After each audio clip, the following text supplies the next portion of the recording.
ये जो हर इवेंट को पॉलिटिसाइज करना, उससे पॉलिटिकल लाभ लेना, स्पोर्ट्स का कार्यक्रम होगा तो पॉलिटिकल लाभ लेना चाहेंगे, कोई कल्चरल प्रोग्राम होगा तो उसका पॉलिटिकल लाभ लेना चाहेंगे, कोई धार्मिक कार्यक्रम होगा उसको पॉलिटिकल लाभ लेना चाहेंगे। और ये अपने आप को चमकाना चाहते थे। अपने आप को चमकाते चमकाते उन्होंने व्यवस्था खराब कर दी। और जब जब मुख्यमंत्री गए होंगे प्रयागराज, तब तक वहां कुंभ में आग लगी है।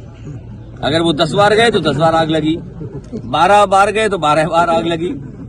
और एक बार तो सुनने में आया कि कुछ लोग गुब्बारे से उड़े थे, गुब्बारे में आग लग गई।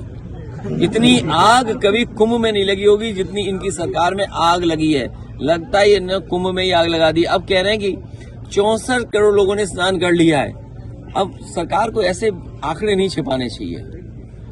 हमारे जो लोग सूचनाएं दे रहे हैं, लगभग 75 करोड़ स्नान कर चुके हैं। वहां पर 75 करोड़ लोग स्नान कर चुके हैं। अभी भी बहुत सारे बुजुर्ग हैं, बहुत सारे लोग हैं जो अभी स्नान नहीं कर पाए हैं। हमारे ये पत्रकार साथी भी स्नान नहीं कर पाए हैं। तो मैं सरकार से कहूंगा कम से कम टाइम बढ़ाओ और 1 महीना कुंभ चलना चाहिए, क्योंकि इससे सनातन धर्म, हिंदू धर्म के लोग सब लोग स्नान कर पाएंगे। भैया क्या सरकार ज्यादा हस्तक्षेप? हम लोगों को गर्व है इस बात का, कन्नौज के लोगों को, सभी को, हम सबको गर्व होना चाहिए इस बात का कि सम्राट हर्षवर्धन ने कभी कुंभ शुरू किया था। हालांकि ये आयोजन बहुत पौराणिक है, लेकिन जो डॉक्यूमेंटेड हिस्ट्री बताती है वो ये कहती है कि राजा और सम्राट हर्षवर्धन जब वहां जाते थे तब से कुंभ का आयोजन शुरू हुआ। उन्होंने उसको और भव्य बनाया और सभी धर्मों को वो बुलाते थे। कोई धर्म ऐसा नहीं था जो आता ना हो। सब धर्मों को वहां बुला करके काफी दिन आध्यात्म, धार्मिक और अन्य कार्यक्रम होते थे। दान भी दिए जाते थे और दान इस हद तक सम्राट देते थे, महादानी इसलिए कहे गए कि सब कुछ दान कर देते थे। अपने हीरे जवाहरात जो कुछ होते सब दे आते थे और साधारण कपड़े पहन करके वहां से लौट करके आते थे। तो ये इतिहास भी कन्नौज से जुड़ा हुआ है। और आप लोग जानते होंगे मेला परिसर में और जहां पर ये कुंभ का आयोजन होता वहीं पर सम्राट हर्षवर्धन की भी प्रतिमा लगी थी, लेकिन इस सरकार ने उनकी प्रतिमा वहां से हटा दी। और जब हम लोगों ने आवाज उठाई तो उन्होंने जल्दी में प्रतिमा एक चौराहे पे लगा दी। मैं अपने कन्नौज के लोगों को और तमाम सनातनी धर्म के लोगों को कहना चाहता हूं कि जिस सम्राट हर्षवर्धन ने कुंभ को ये पहचान दी, कुंभ को हमेशा इस रूप में कराया, उनकी प्रतिमा जहां लगी थे उससे भी अच्छी जगह जिस इलाके में कुंभ होता है वहां पर लगाएंगे और अपने कन्नौज में भी लगाएंगे। भैया क्या लगता है बीजेपी वाले, जो लखनऊ वाले बीजेपी वाले हैं, वो अंग्रेजी कम पढ़ पाते हैं, सुनने में आया है। उन्हें अंग्रेजी पे भी चिंता और सवाल थे अभी कुछ दिन पहले। तो मैंने अभी 2 किताबें उन्हें भिजवाई। एक अंग्रेजी में किताब सजाने के लिए और हिंदी में भिजवा दी पढ़ने के लिए। तो वो अंग्रेजी की किताब वो अपने सजाने के लिए रख लें कि कुंभ पे किताब है। वो हार्वर्ड यूनिवर्सिटी, जिन्हें ये लगता है कि 2013 उस समय समाजवादी सरकार में जो कुंभ का आयोजन हुआ था उसमें कुछ कमियां रह गई थी, तो मैं उनसे कहूंगा कि वो किताब जरूर पढ़ें।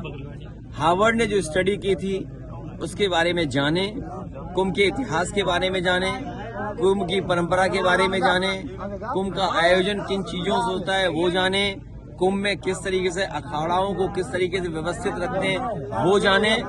और वो हिंदी में इसलिए भेजी कि उन्हें आसानी हो, आसानी से पढ़ सकें और कम से कम अपनी इस कुंभ के आयोजन